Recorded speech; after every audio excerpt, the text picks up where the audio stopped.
galera! Tudo bom com vocês? Espero que esteja tudo maravilhoso para vocês. Agora a gente vai começar mais um episódio do podcast do Buzzer Beater, seu amigo quase semanal de companhia para ouvir sobre basquete. Estou eu aqui, Heitor Facini, com ele, Felipe Haguerrara. Tudo bom, Felipe? Fala, Heitor, tudo bem? Tudo podcast bom. Quase semanal. Quase semanal.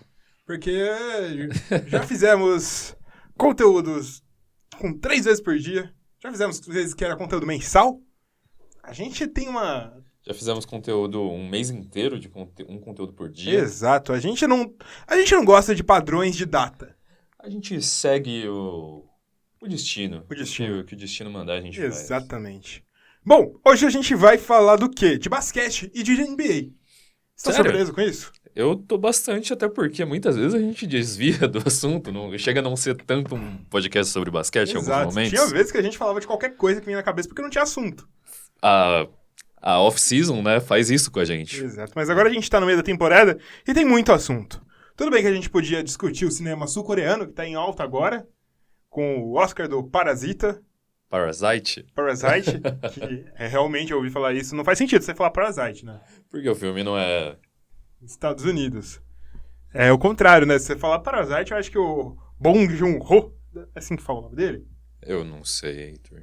Eu não sou um grande conhecedor da pronúncia de nomes coreanos. Então, eu acho que ele não ia gostar de falarem o nome dele norte-americano. A gente podia falar de Big Brother, cara. Cara, eu não assisto e eu não sou uma pessoa muito ativa nas redes sociais. Então não sei muito o que acontece. Mas esse Big Brother tá bom, você devia assistir, cara. Devia assistir? Exatamente. Quem que você gosta no Big Brother, Heitor? Eu sou fã do Babu, cara. Do Babu? Eu sou fã do Babu. Vamos ver como que a gente pronuncia o nome do diretor do Parasita. Peraí. Aqui, isso aqui é o barulho do meu computador que ele vai falar. Bong Joon-ho. Bong Joon-ho. Bom, vamos falar logo de basquete, que eu acho que é o que a galera tá pensando em ouvir. Teve a trade deadline agora, né, Felipe? Rolou a trade deadline no comecinho do mês. Isso. Eu acho que não vale a pena a gente falar todos os negócios que aconteceram, porque já teve muita gente falando disso. E até já passou um pouquinho, né?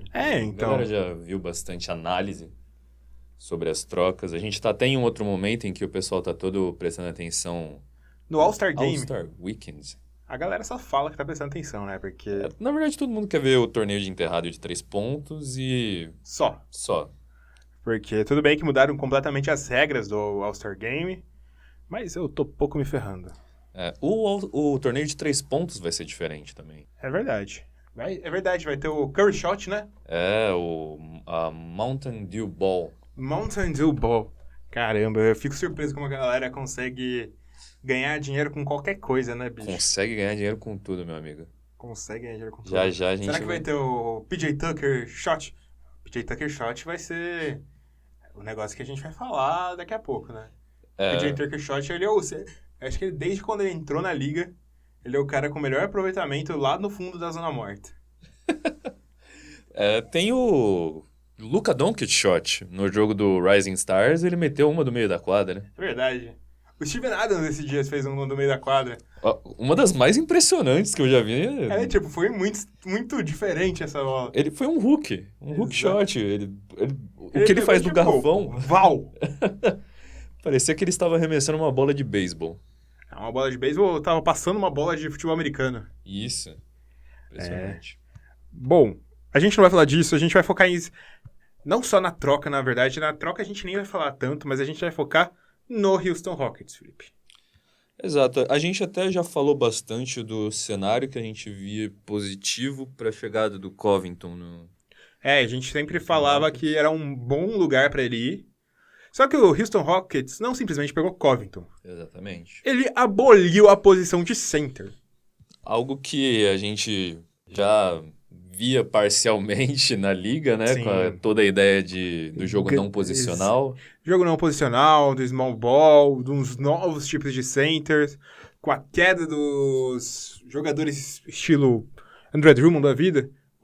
baixa o preço de ninguém querer pagar no André Drummond já demonstra isso, de qualquer forma.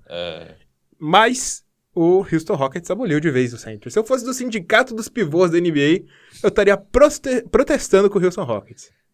Mas é aquele negócio, né? A gente vai ir analisar mais profundamente isso, mas não quer dizer que a posição de center seja totalmente inútil na Com liga, até certeza. porque a gente vê caras Muito bons. muito bons e até com papéis não necessariamente, tipo, de pontuação, mas Sim. mais táticos, como um Rudy Gobert da vida.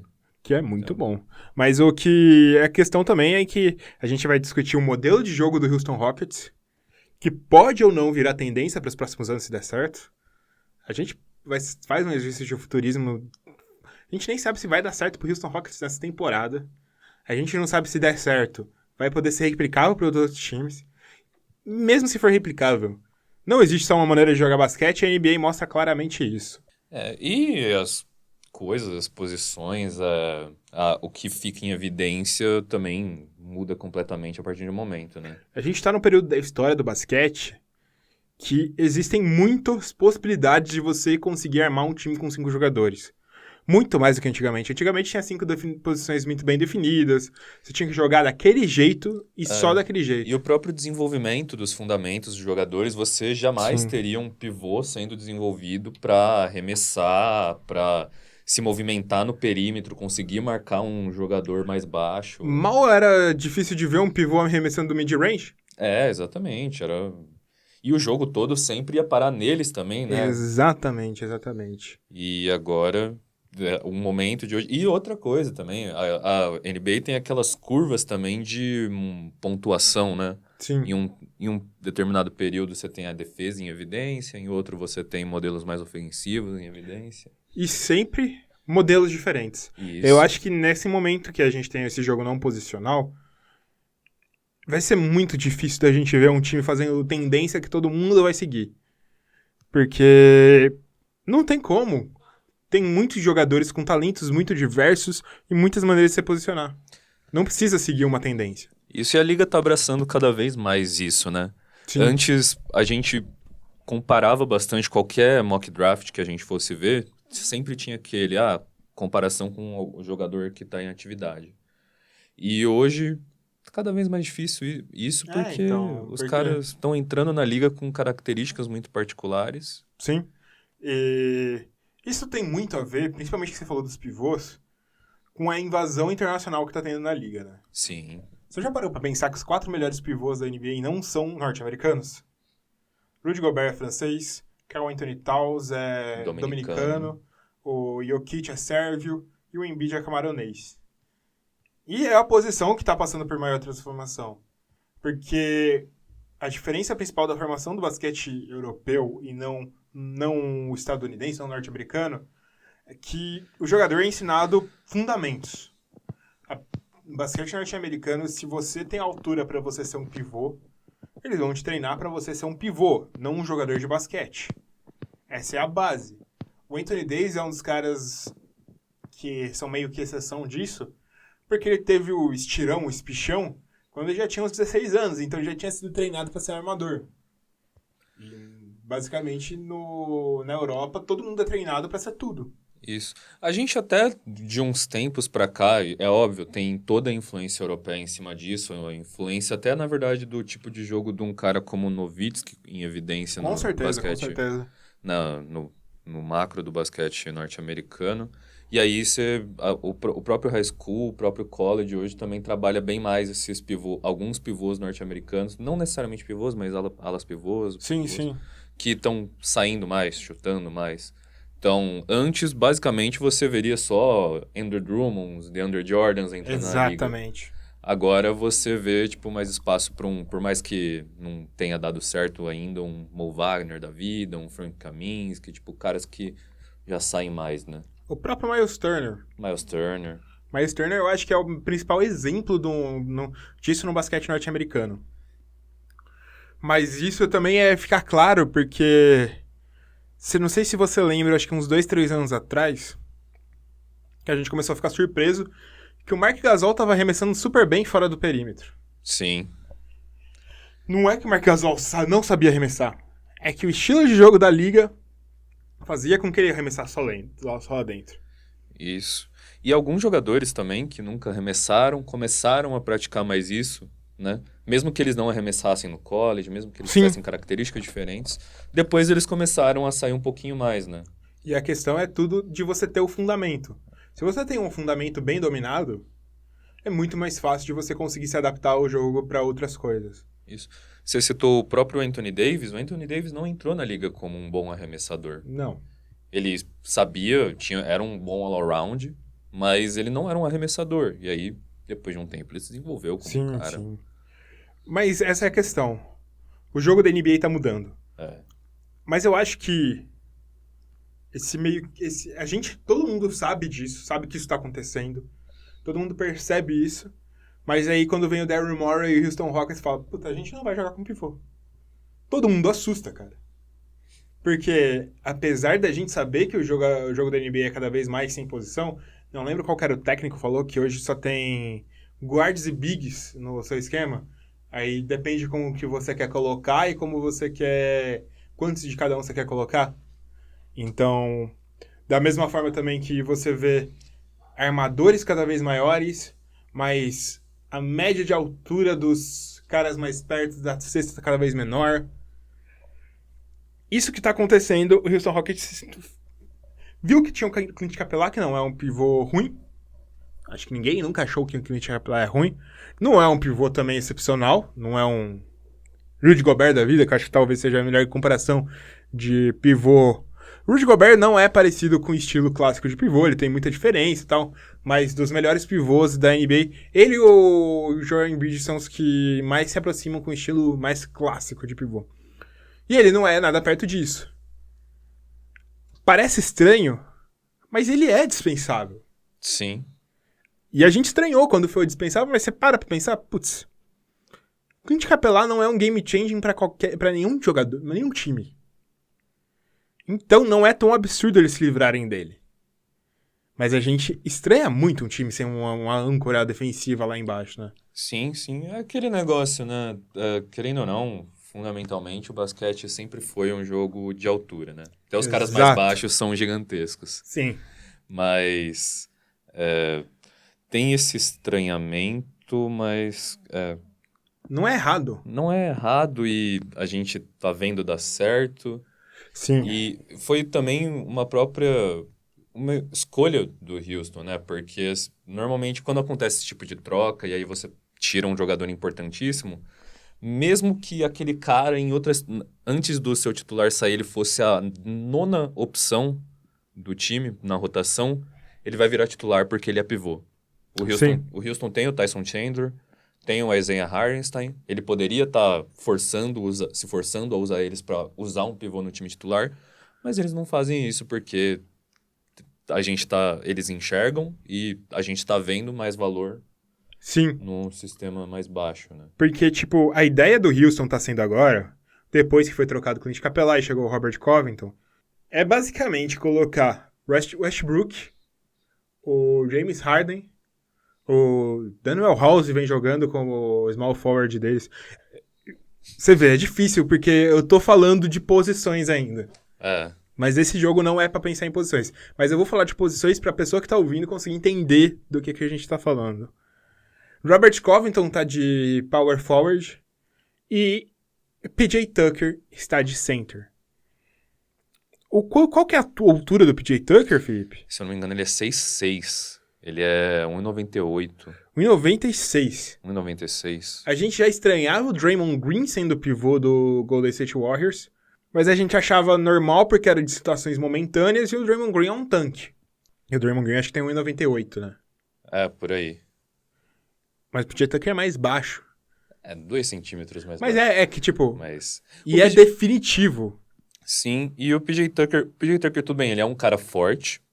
Ele sempre foi um reboteiro relativamente interessante até. Sim. Porque ele era um cara bastante físico. Era um defensor bom. Bom. Então, é o que faria mais sentido colocar lá, né? Ele já era um power forward baixo, ele já era um small forward baixo, tipo, quando ele alternava essas posições. Mas tá funcionando pro Houston. A primeira preocupação que você teria, e até por que os times tão desesperadamente colocam o cara da nona opção como titular, é porque você, teoricamente, precisaria de um cara mais alto para pegar rebotes, para Exatamente. fazer um box-out. Mas isso não necessariamente você precisa de altura. Se você tiver um cara com posicionamento bom de garrafão, forte bastante como eles, para fazer um box-out e tirar o cara do rebote Sim. ofensivo, você tem reflexos positivos. Isso está acontecendo no Houston, tanto que a média de rebotes do Houston, nesses últimos jogos que eles estão sem pivô, tá maior do que a média deles da temporada inteira. Isso já demonstra muita coisa, muita coisa. Que o impacto negativo que a gente veria sem pivô não tá acontecendo, né?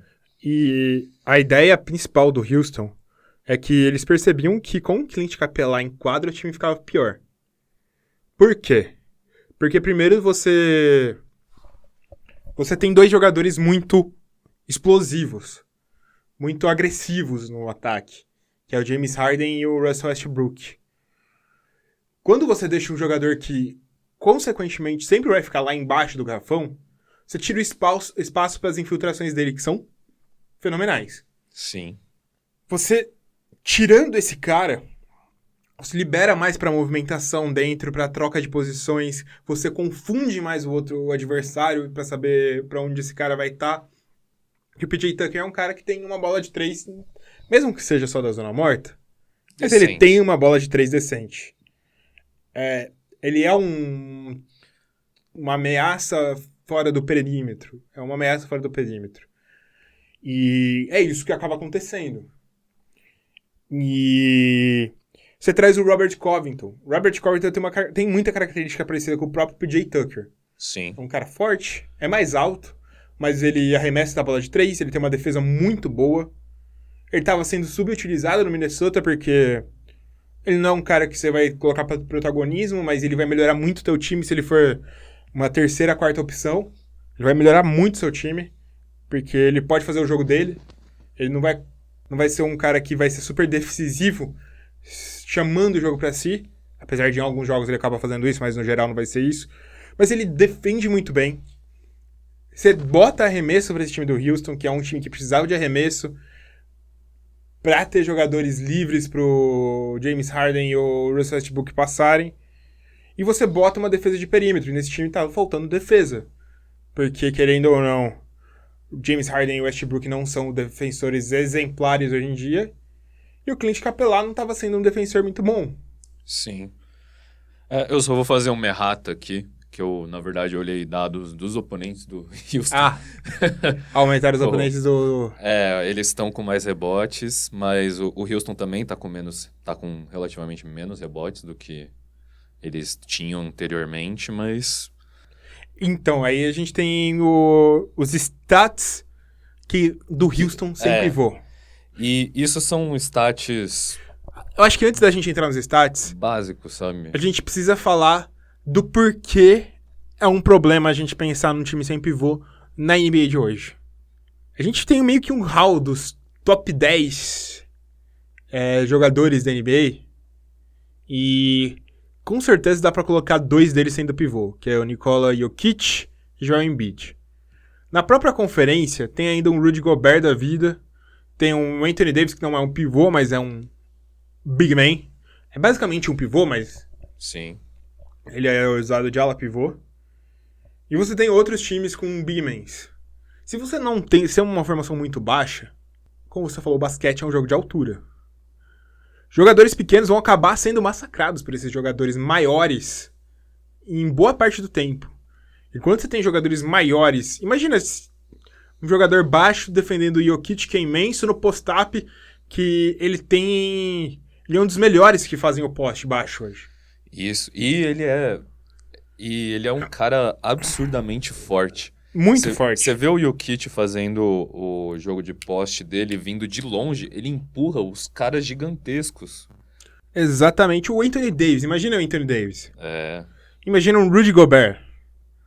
A gente tá falando de 3 caras que potencialmente vão ser adversários do Houston nos playoffs. Beleza. A gente vai mostrar depois que as estatísticas estão mostrando que o time fica melhor dessa forma. Mas aí, e nesses casos específicos, será que o Houston vai aguentar? Essa eu acho que é a grande dúvida e o grande porém. Isso.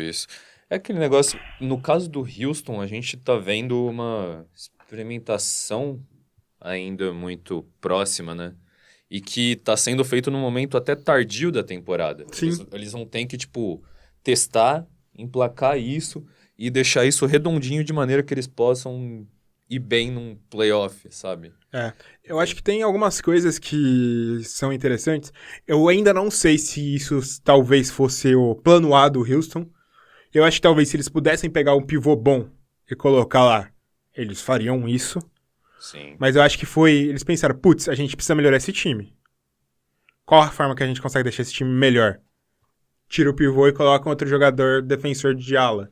Tem o Robert Covington aí, pode valer a pena. Vamos testar. Até porque o Houston, ele já via, né, reflexos positivos em ter esses wings defensivos e também chutadores. Esses big wings, né? Quando tinha o Ariza ainda bem, quando o próprio PJ Tucker ainda tinha mais Sim. gás, né? Sim. Então, É exatamente isso. Mas aí fica esse porém. Como que eles vão sobreviver diante desses caras que são adversários diretos deles? principalmente porque na temporada regular, os times eles usam formações defensivas e ofensivas que são já conhecidas, treinadas, que eles praticam regularmente durante a temporada inteira, porque eles não por causa do volume de jogos, eles não conseguem se preparar para aqueles jogos específicos individualmente. Agora, você chega no playoff, todo o esquema ofensivo e defensivo vai ser montado para enfrentar aquele time em 7 jogos. Exatamente. E eu tenho certeza que se for um Nuggets e Rockets, o jogo já vai ser só no Jokic no poste baixo. O jogo vai ser todo nos pivôs. Exatamente. Aí tá o porém. Mas a gente tá tendo provas de que isso... Pode ser bem trabalhado ainda, né? Exatamente. A gente tem 7 jogos com a formação sem pivô e 4 jogos com o Robert Covington no time, certo? Certo. Como que eles estão nesse momento? Então, nos últimos 7 jogos são 5 vitórias e 2 derrotas. E com o Covington tá 2-2, né? 2-2. Só que, mais do que 2-2, a gente precisa falar de quem eles enfrentaram com o Covington. Inclusive antes do Covington até, porque os 3 jogos antes do Covington foi contra um Dallas. Que tem um Big Man. Que tem um Big Man, tá na disputa lá em cima. New Orleans Pelicans, que outro time... Estranho, sem estranho, muito pivô. Mas tá brigando Bem. também pelas últimas vagas e Charlotte. Mas aí eles venceram e venceram com propriedade o Lakers. Exato. Que tem o Anthony Davis e que era o cara que a galera pensou, putz, ferrou, né? Contra o Anthony Davis não vai dar. Foi um 121-111. Isso. Além do Anthony Davis, tem caras enormes no Javal garrafão McGee. também. E o Dwight Howard. Dwight Howard. E, tipo, o Anthony Davis, obviamente, foi o foco do jogo do Lakers. Tanto que ele arremessou 21 bolas nesse jogo. Fez 32 pontos. Conseguiu ir bem. Só que, tipo, um LeBron James ficou com 42% de field goal. Avery Bradley, 50%. Foi bem, na verdade. Isso aí é alto. Eu falei bosta aqui. Mas, tipo, eu acho que a estratégia de dar o jogo pro pivô e liberar e focar mais na defesa no resto, pode ser isso que eles usem. Sim, e aquela matemática básica do jogo do Houston e que fez também todas a bola de 3 entrar em evidência na liga, né? Uhum. É um ponto a mais. E num dia que o Houston tá convertendo bem essas bolas, que tá tudo funcionando, e que com um cara como o Harden no time costuma acontecer regularmente, Sim.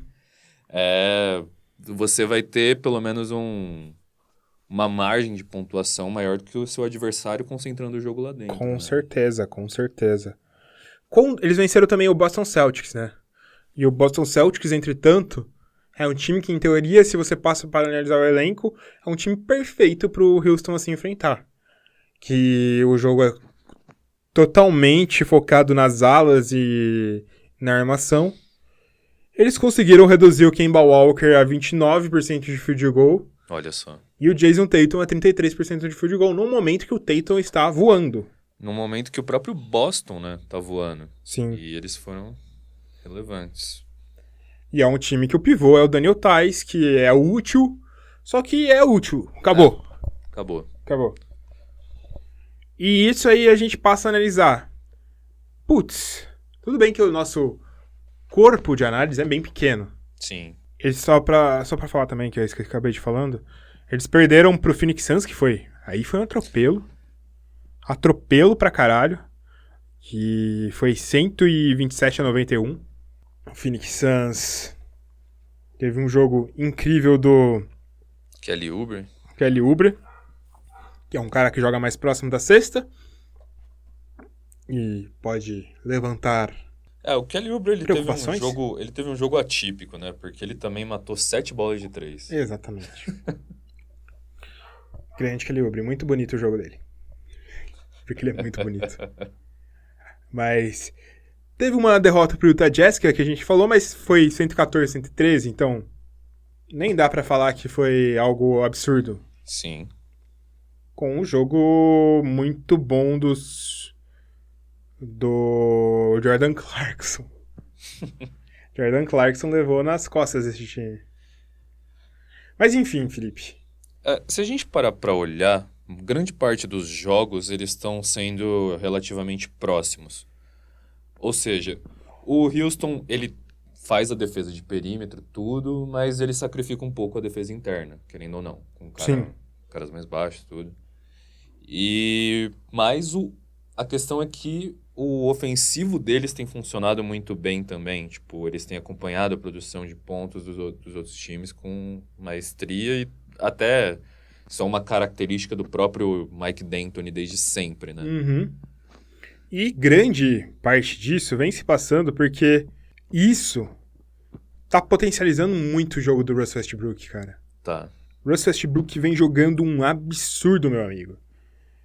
Parece que o James Harden teve uma caída, não tão grande assim, mas teve uma caída. Caída. Mas o... Voltou a fumar. Então. Recaída.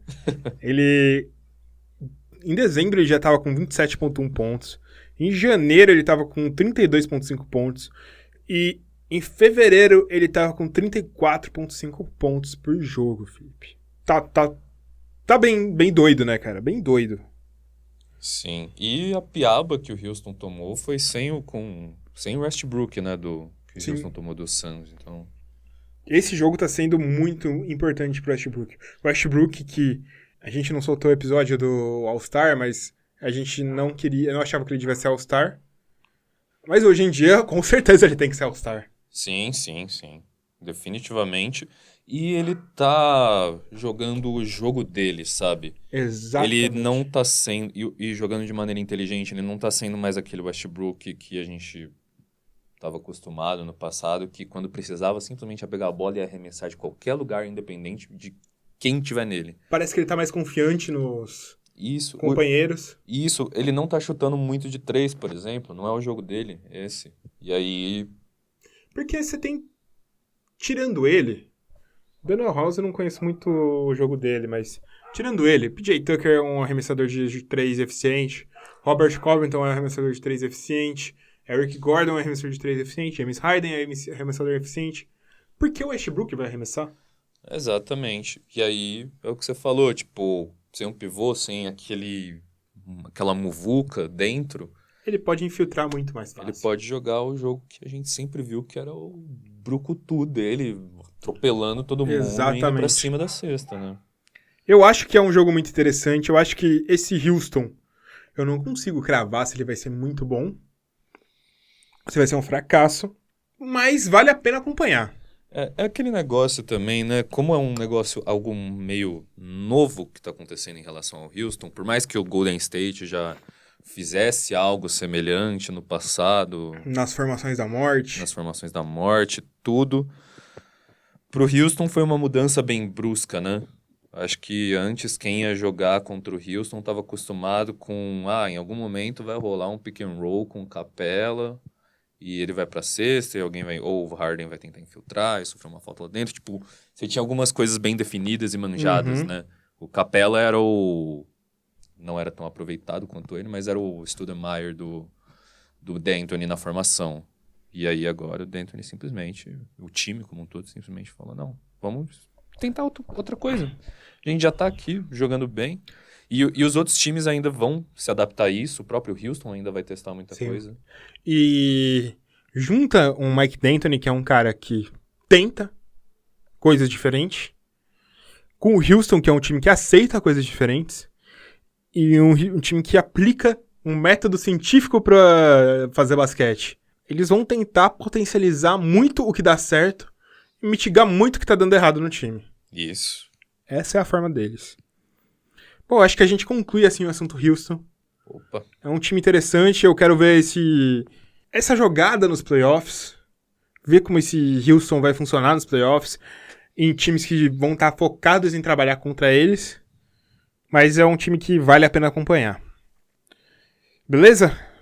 Beleza, inclusive hoje nos desenhos, né, o confronto seria com o Utah.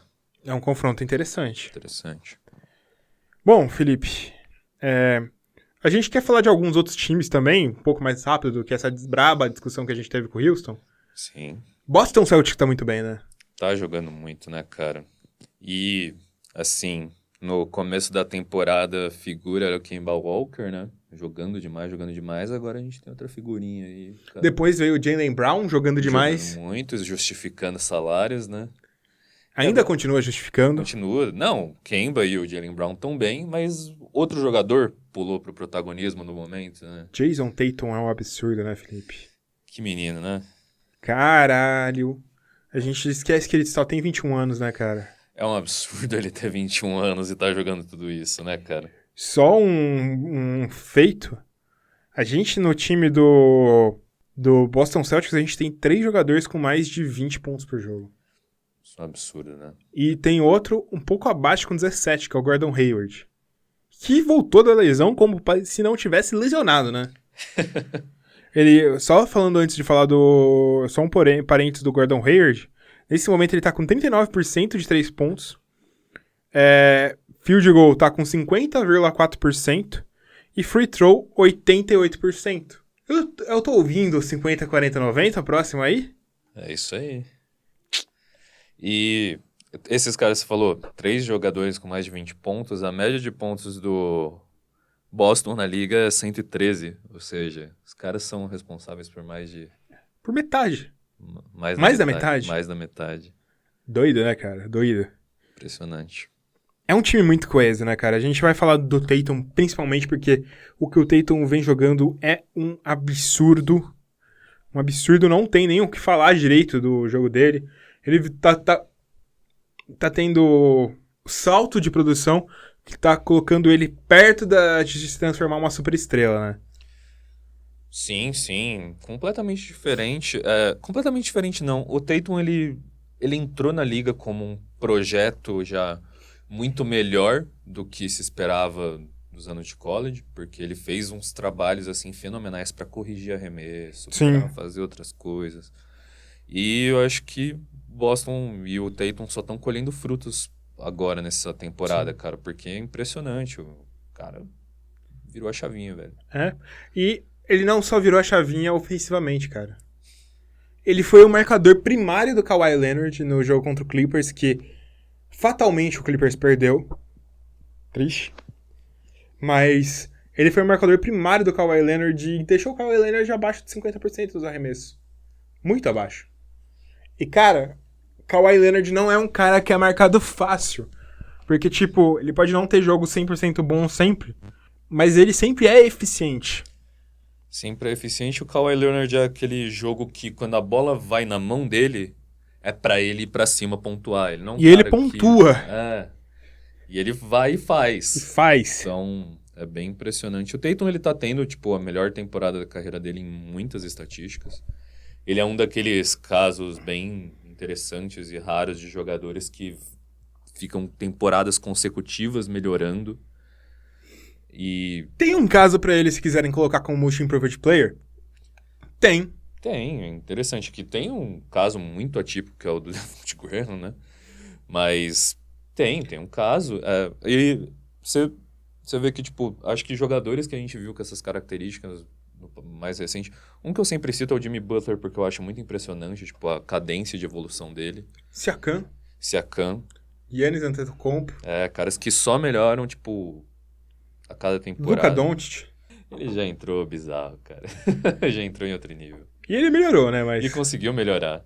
Mas o Tatum tá nessa. E às vezes até, tipo, eu não duvidaria da próxima temporada a gente ver um Tatum ainda mais agressivo e participativo nessa... Um Tatum com 30 pontos por jogo. Nesse sistema. É impressionante, cara. Porque a gente tem aqui os splits do Jason Tatum.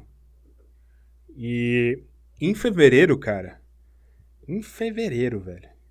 Ele tá com médias de 28 pontos por jogo, 7 rebotes, 3.4 assistências, cara. Com 48,2% de field goal, 46% de linha de 3, 70% de free throw, mas, cara, o true shooting dele dá com 61%, cara. Não, é impressionante, cara. E ele aumentou o volume de tudo, né? De arremessos, de coisas que ele tá tentando, de participação na bola. Exatamente, cara. E o time parece entrosado. Sim. O time parece ajeitado. Deixou de ser aquele Boston da temporada passada, que a gente não entendeu nada que estava acontecendo, que parecia que o time não encaixou de jeito nenhum em nenhum momento da temporada. E foi o contrário. Agora encaixou de vez. Agora tá aquela cara de que... Eles já estavam bem na temporada, né? Sim. Mas agora tá com cara de que... O Boston virou contender, né, cara? Agora dá pra dizer que o Boston realmente é contender, né? A título. Eu acho que talvez não esteja no mesmo patamar ainda de um Clippers, de um Lakers e de um Bucks. Talvez. Mas contender é. Sim, tem basicamente 4 jogadores que podem decidir um jogo. Sim. Dá pra dizer até 5, cara, porque o Marcus Smart decide o jogo defensivamente. Defensivamente, Concordo. E o guarda, tipo, a gente tem o Gordon Hayward muito bem, a gente tem o Jaylen Brown muito bem, a gente tem o Kemba Walker muito bem, Marcus Smart, Jason Tatum, os coadjuvantes não são ruins. É um time muito interessante. Outro time também da Conferência Leste que também tá muito interessante, Toronto Raptors, cara. Perdeu o último jogo, mas antes disso eles estavam com 16? 15, se eu não me engano. 15 vitórias consecutivas. Era a maior sequência de vitórias da liga naquele momento, cara. Grande time do Toronto Raptors, né, Felipe? Grande time. Outro caso de um time muito completo, cara. Muito completo. Cara, eu acho que a definição correta é Toronto Raptors é o novo San Antonio Spurs, cara. Nick Nurse é um cara com muito potencial nessa liga. É o COI, né? É o Coach of the Year. É fácil. Antes tinha uma discussão com ele com o Spoelstra, porque o Spoelstra fez um trabalho muito bom, mas, cara, não. É o Nick Nurse, velho. Qualquer coisa diferente de Nick Nurse é um absurdo. Você poderia até fazer um caso para alguns times que estão lá no topo, tipo o próprio Milwaukee, né? Uhum. Que tá com 8 derrotas só na temporada, eu acho. Impressionante. Mas o Nick Nurse... O que ele faz, cara? O que ele tá fazendo com esse time, eu acho que tem que ser colocado o peso de você perder um Kawhi Leonard de uma temporada para outra e você conseguir manter o time lá no topo. Melhor. O Siakam é impressionante, mas você perder um Kawhi e conseguir fazer esse time continuar tão conciso, tão certinho, cara. É coisa de louco. Conseguir fazer o Anunoby voltar a jogar decentemente. O Anunoby é um projetinho de Kawhi, né, cara? O Anunoby é um Kawhi cuspido descarrado, velho. Sim, em algum momento ele vai estourar desenvolver a parte ofensiva Sim. dele, mas pelo menos no all-around defensivo ele já é absolutamente impressionante. E, cara, se você pega esse time, basicamente a rotação do Milwaukee Bucks tem, sei lá, 11 jogadores, né? Que é Kyle Lowry, Fred VanVleet, Pascal Siakam, Odi Anunoby, Norman Powell, Marc Gasol, Serge Ibaka, Patrick McCall, que joga relativamente bastante jogos, Roller Rose Jefferson, Terrence Davis e Chris Boucher. desses caras, só o Chris Boucher e o Patrick McCall têm menos de 7,5 pontos por jogo. O Hollis Jefferson, que foi uma aquisição, né, em um certo momento. Não, ele começou a temporada com eles. Começou A temporada com eles. Ele veio quando perdeu o Kawhi, o Toronto assinou 2 caras. O Hollis Jefferson e o Stanley Johnson, pensando em dar certo com... Da profundidade. Ele tá ganhando 2 milhões por ano só. Sim. Então, mas o resto dos jogadores, né? Você tem um Gasol no time, continua impressionante. Um Ibaka, que sempre consistente. E o Lowry, quando precisou voltar a produzir, né? Tá tendo a melhor temporada da carreira, talvez.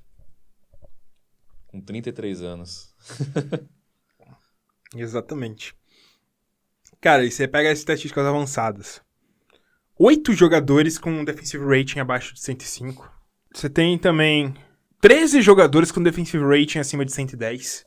Só falando de estatística, né? Porque se você vê o jogo, se você vê como eles jogam em quadra, cara, parece que todo mundo se conhece há anos, o que é verdade. Uhum. Mas, tipo, é uma química tremenda, cara. Todo mundo que entra funciona. Por isso que é basicamente o San Antonio Spurs. Isso. E é um jogo que, como sempre falou do San Antonio Spurs, que não é egoísta, né? A bola tá sempre sendo movimentada para a melhor opção. Não é pro melhor jogador, é para a melhor opção que vai terminar aquela jogada. E isso é uma das coisas que potencializa qualquer jogador que tá nesse time. A gente falava sempre também do San Antonio Spurs, que era aquele time que, cara, se o San Antonio Spurs pegou um jogador, depois de você perdeu a pique. Porque o jogador que ele pegou provavelmente vai ser melhor do que você pegou antes.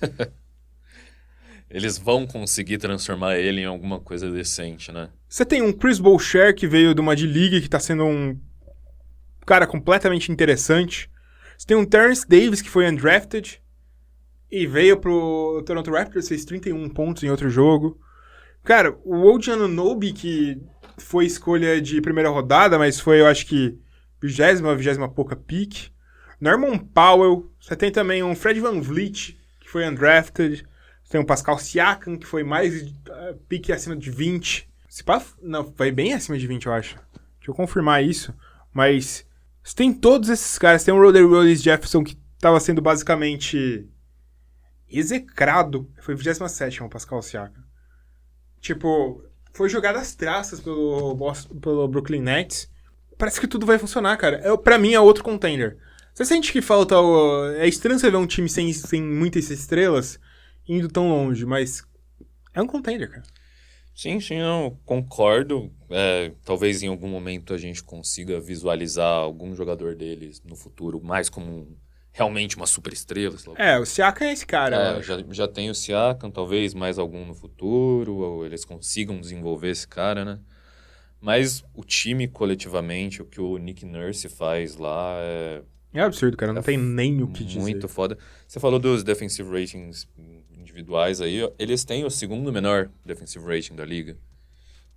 Então, é um time que funciona muito bem defensivamente e movimenta a bola bastante bem para ter looks bons, principalmente da linha de 3. E hoje eles também acho que são top 3 em conversão de bola de 3 pontos. E então, só ressaltando aquilo que você falou, cara. É um time que foi campeão da NBA, perdeu o principal jogador e o Finals MVP e melhorou. Cara. É bem impressionante. É algo que a gente vai ver continuamente, né? A gestão do time como um todo. Não é nem só, tipo, o que está acontecendo em quadra. Tipo, a maneira como o time, como os executivos, todo mundo pensa no desenvolvimento dos jogadores e times é impressionante. Até antes, quando não estava dando certo, quando ainda não tinha ganho título, tipo, o tanto de tempo que eles levaram para desenvolver DeRozan, Lowry e outros jogadores que foram passando pelo time. Então, Doido, cara. Bom, acho que é isso, Felipe. Tem mais alguma coisa que você acha importante pontuar agora? Eu não. Eu me surpreendi com o fato de que eu conhecia uma das pessoas aleatórias do jogo das celebridades no All-Star, eu conhecia. Quem que era? A Caitlin Ohashi. Quem é Caitlin Ohashi? Uma ginasta que ela fazia uma rotina com a musiquinha do Michael Jackson em UCLA. Eu acho que eu já vi algum vídeo dela. Ela era uma ela tem um vídeo no... Inclusive, eu recomendo entre o vídeo dela do The Players Tribune, que ela conta como... Porque ela era uma ginasta olímpica, fodida, tipo... Só que ela sofria as pressões, tudo, e aí ela também se privava de muitas coisas, e aí ela começou a, tipo, engordar, começou a comer mais coisas, e, tipo, naquele perfil de atleta que os ginastas não têm. Sim. E aí ela saiu do circuito olímpico e profissional e resolveu ir pro college. E aí ela conheceu a técnica lá, Miss Val, e mudou o comportamento, ela começou a ficar mais feliz por ter saído do circuito profissional, tudo. É bem interessante ela falando, ela contando a história. Da hora. Eu vou correr atrás disso também. E é isso, né? A gente não falou de All-Star Game aqui também, porque Quem quer ver All-Star Game? não é algo relevante a ponto de a gente gastar o nosso pequeno espaço semanal, quase semanal aqui, pra falar. E assim, não vale a pena nem assistir. Agora que a gente tem redes sociais, os highlights, os momentos mais engraçados e divertidos vão estar no Twitter. Assistam por threads. Vejam threads. Mas é isso, galera. Falou, é nóis. Espero que vocês tenham curtido esse episódio. Valeu!